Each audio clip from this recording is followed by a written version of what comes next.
Bismillahirrahmanirrahim. Assalamualaikum warahmatullahi wabarakatuh. Akan saya coba untuk menjelaskan materi statistik, yaitu materi yang mempelajari bagaimana kita mengumpulkan data, mengolah data, mengambil data tersebut sebagai bahan untuk rujukan untuk mengambil suatu keputusan, yaitu namanya statistik. Dalam memperoleh data, kita bisa menggunakan data yang berupa kuantitas, ya. Ada yang menggunakan data yang berupa kuantitas, ada yang menggunakan data kualitas. Kuantitas, ya, kuantitas ini kualitas, ya.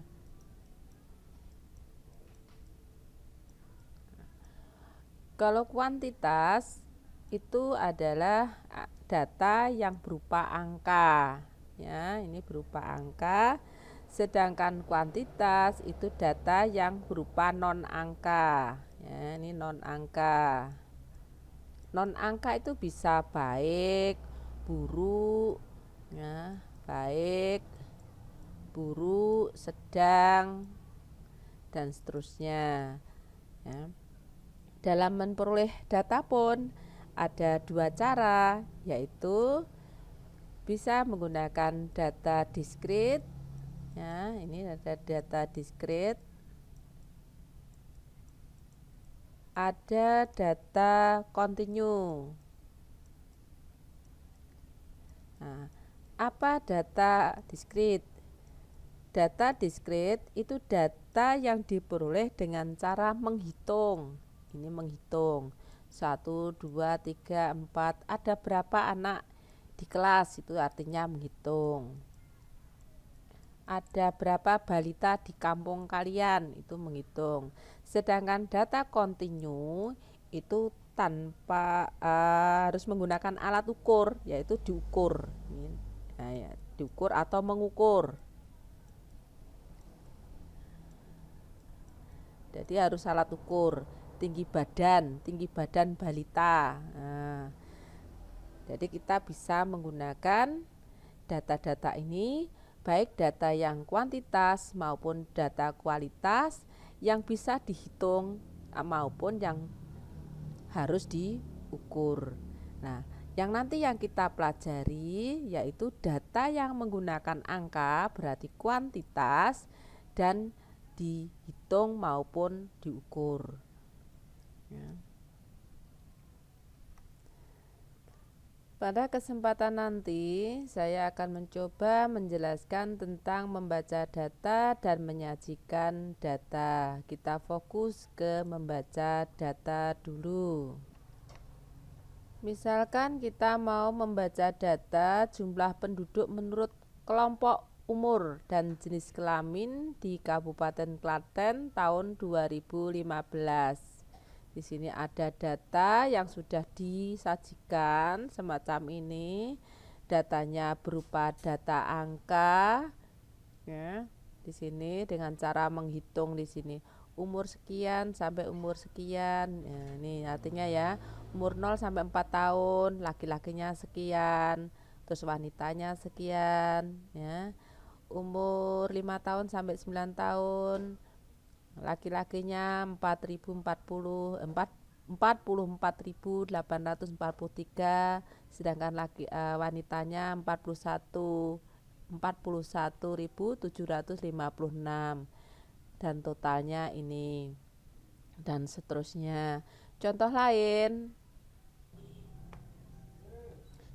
lain semacam ini.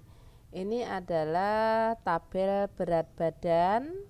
Terus di sini adalah banyaknya atau frekuensi dari berat badan yang ada di sini. Ini bisa kita baca semacam ini.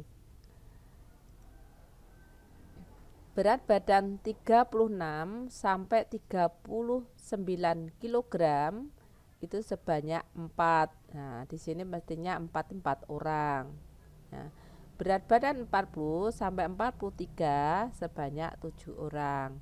Nah, permasalahan kemarin tugasnya kalian disuruh menentukan banyak kelas, isi kelas, batas bawah, batas atas, titik tengah, jangkauan, banyak data.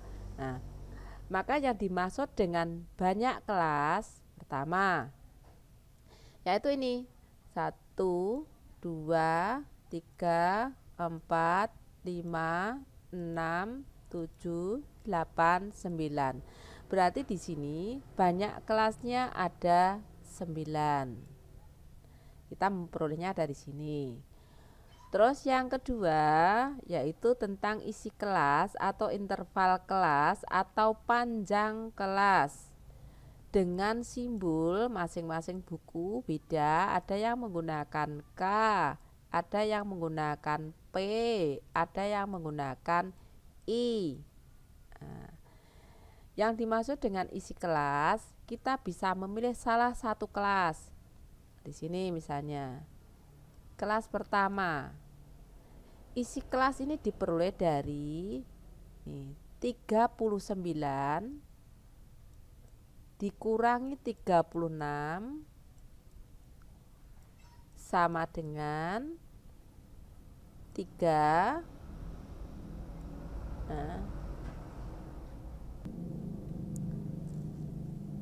ditambah 1 yaitu 4. Kalau secara manual yaitu kita menghitung 36, 37, 38, 39. Kita hitung 1, 2, 3, 4. Boleh kita hitung dari ini dikurangi ini ditambah 1. Tabel yang baik dan benar adalah setiap kelasnya isinya sama. Jadi ini kalau isinya 4, ini juga harus 4, ini juga harus 4, ini juga harus 4. Semuanya harus 4. Nah, ini namanya isi kelas atau interval kelas atau panjang kelas. Cara memperolehnya semacam ini. Nah, kita lanjutkan tentang batas bawah dan batas atas. Nah, yang dimaksud dengan batas atas atau batas bawah ya, yang dimaksud adalah di sini. Ini namanya batas atas. Ini batas bawah. Ya. Batas atas saya singkat BA, batas bawah saya singkat BW. Setiap kelas mempunyai batas atas dan batas bawah yang beda. Misalnya kelas ke-1, ini kelas ke-1. Kelas ke-1 batas atasnya 39, batas bawahnya 36. Ini kelas kedua, ketiga, keempat, 5, 6, 7, 8, 9. Kelas ke-7 batas atasnya 63, batas bawahnya 60. Itu tentang batas atas dan batas bawah. Terus ada istilah tepi atas, TA, tepi atas dan tepi bawah. Yang sering kita gunakan adalah tepi bawah. Kalau tepi atas itu adalah batas atasnya ditambah dengan 0,5. Berarti tepi atas kelas 1, contohnya kelas 1 itu adalah 39, nanti 39 ditambah 0,5, berarti 39,5. Sedangkan tepi bawah berarti kita pakai batas bawah. Batas bawah bukan ditambah tetapi dikurangi 0,5. tepi bawahnya. Kita mau mencari tepi bawah kelas keempat misalnya. Nih kelas keempat ini. Nih. Berarti nanti 48 dikurangi 0,5 sama dengan 47,5. Nah, di sini ditanyakan batas bawah kelas ketiga, batas bawah kelas 3, 1, 2, 3, berarti ini batas bawahnya 44. Tapi kalau ditanyakan tepi bawahnya, berarti 44 dikurangi 0,5, berarti 43,5. Oke, itu yang dimaksud dengan batas bawah, batas atas, tepi bawah, ya. Terus kita lanjutkan dengan titik tengah. Yang dimaksud dengan titik tengah, semua kelas ini mempunyai titik tengah. Nah, titik tengah, saya singkat T. Nah, misalkan saya mengambil titik tengah kelas kedua di sini. Kelas kedua, kita masuknya kelas 2. Nah, di sini diperoleh dari batas bawah ditambah batas atas, ya, dibagi 2, yaitu 41,5. Jadi selalu dibagi 2. Batas atas berarti titik tengah itu diperoleh dari batas bawah ditambah batas atas dibagi 2. Itu untuk mendapatkan titik tengah. Misalkan ditanyakan titik tengah kelas kelima, ya berarti kita ngitungnya dari 1, 2, 3, 4, 5. Yang ini yang dihitung. Oke.